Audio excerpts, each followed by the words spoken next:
We're digging deeper into TPC's past, and we've learned the plant has been fined tens of thousands of dollars. This is a dark situation, but I just could not stop smiling as William interviewed this woman pumping her gas, because her spirits were still so high. 1 out of every 5 high schoolers has admitted to taking a puff from a pen. And let's think about that. Do we need more 911 dispatchers? Raise your hand if you've driven through a pothole.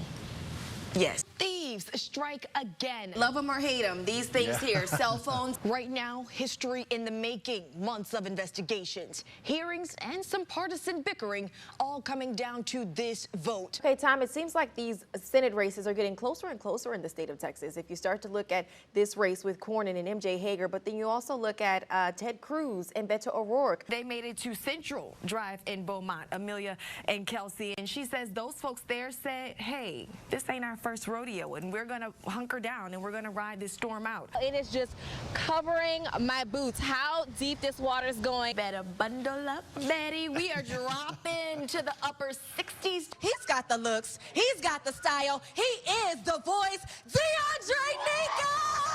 The bees are flying onto the desk.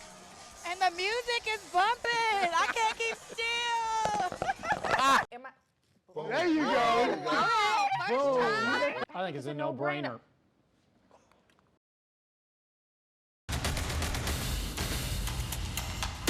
We don't think anyone envisioned spending their Thanksgiving holiday scrambling for shelter, but guess what? Those are the cards we have been dealt. Thank you all so much for joining us this evening. I'm DeJonique, Garrison. We don't want folks panicking, but we do want to continue to underscore the urgency of the situation. You grab what you need, get into your cars, and try to make it to a safe location. And it's because of what you're viewing on your screen right now. This is a dark situation, but I just could not stop smiling as William interviewed this woman pumping her gas, because her spirits were still so high.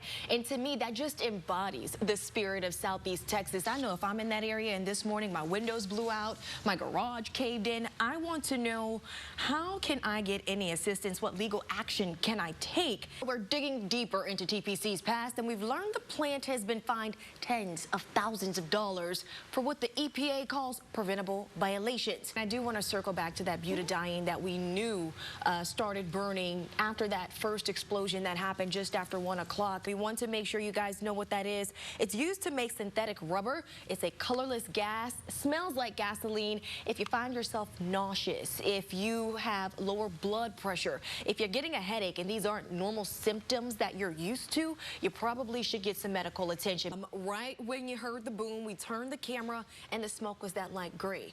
Now as we start to see that smoke, the color is just getting darker, darker, and thicker. And that's scary. Glad to hear that, Tyler. Again, 3 injuries reported from that first blast that we had just after 1 a.m. But we want to send it over to Chief Meteorologist Patrick Vaughn to answer a question a lot of you have been sending over to us. What's happening with the wind, and how is that having an effect on that smoke we're seeing? Unstable structures out at the TPC plant with the fire still burning, smoke still billowing. This goes to show how dire this situation is. You don't see this every day. These procedures are not put in place every day. So we are really urging residents in those areas in Port Neches, Groves, and Nederland to adhere to what the officials are asking. What happens when the need for housing and Section 8 vouchers outweighs the inventory? We spent months talking to officials along with people in the program while crunching the numbers to get to the bottom of the perils in public housing. Yeah.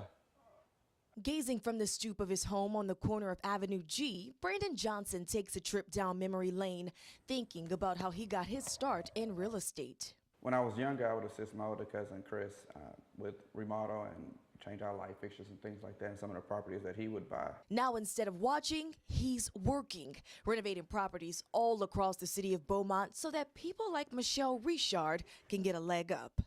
I may have smiled a lot, but inside I was hurting.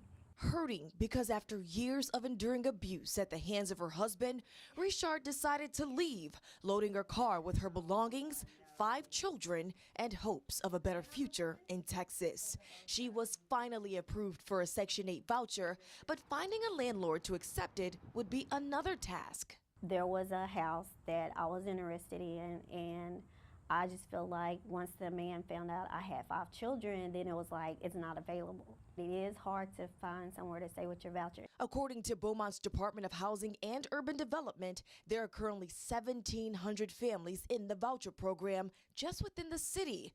The problem is there are only about 500 active landlords that are accepting tenants. The reason? Well, there must be drug addicts.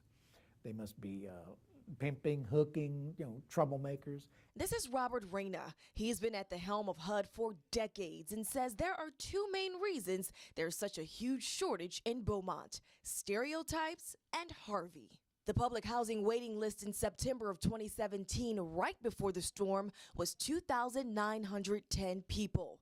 Post-storm, it's 7,936. That is a 172% increase in applicants. The Section 8 waiting list has been closed since 2016 because of funding, but that hasn't stopped more than 5,000 more people from applying. Same for Port Arthur, where officials say close to 2,400 families are waiting to be housed. As for those stereotypes, let's verify fact versus fiction. First, is it likely that your Section 8 tenant will be trouble? Mr. Johnson says, In the 8 years I've been a landlord, I've only had one Section 8 tenant that was a problem for me. HUD does background checks on every adult living in a Section 8 home before they can enter the program. And as a landlord, you have a right to dig even deeper. Credit check. Their previous tenancy check. all fair game. Next, since vouchers are based on fair market value, does a landlord have a better chance of getting more cash in hand from renters who pay out of pocket? That depends, but landlords do have options. They can request an increase. It will be granted as long as it is rent reasonable. Johnson says he did just that on one of his properties and got more cash, reliable cash. First Friday of every month, you will get a direct deposit. So you've checked their background and got a fair market rate on your property. But what happens if your tenant is more of a headache than it's worth? A lot of landlords think because of the voucher, they're stuck. But Rena says you have rights. The contract is between the owner and the tenant. If I, the tenant, violate my lease, you can evict me. With all of those odds stacked against her, Richard managed to prevail. While using her Section 8 voucher, she took classes on financial literacy and home ownership. And after months of prayer and patience, she and her children now have a place to call their own, something she says would not have been possible without a hand up from the Section 8 program. Give everybody a chance and try to lift people up, try to help other people because one day you may need the help. 12 News anchor DeJonique Garrison investigates just how effective the system was at the height of the storm.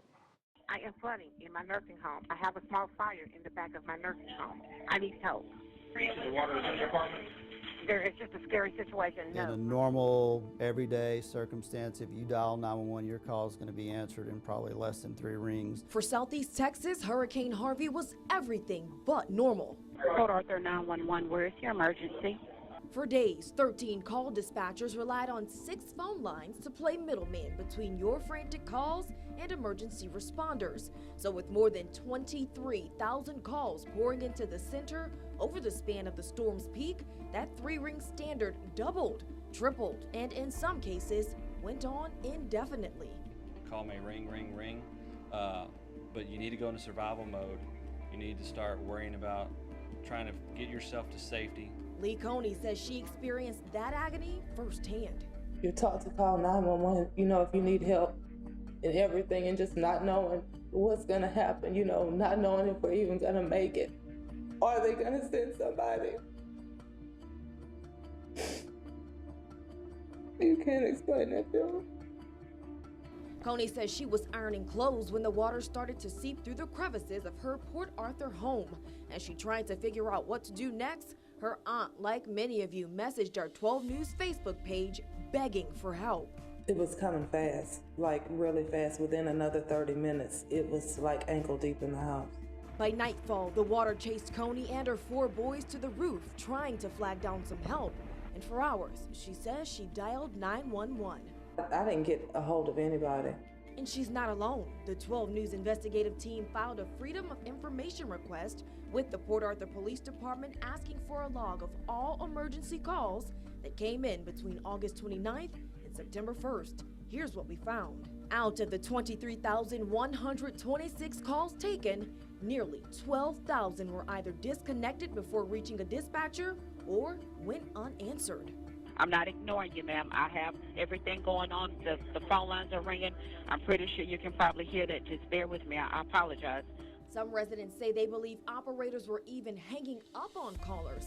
So we asked Pete Delacruz, director of the Southeast Texas 911 network, if this was true. His response? No, the call takers are so professional.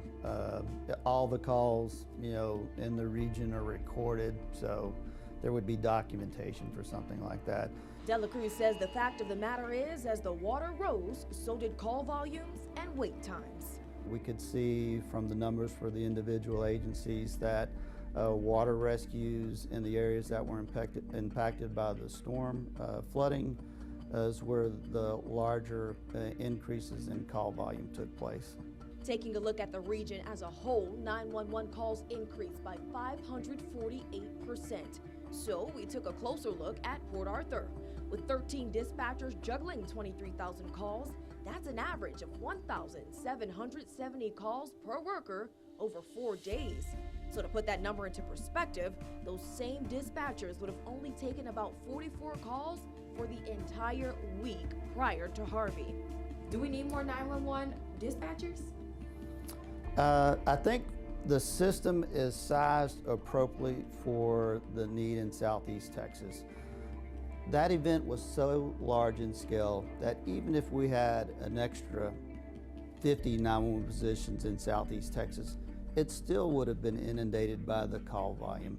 And if you compare cities that are similar to the size of Port Arthur, the agency appears to be staffed to similar lengths. Texas City has 10 dispatchers while Galveston has 17.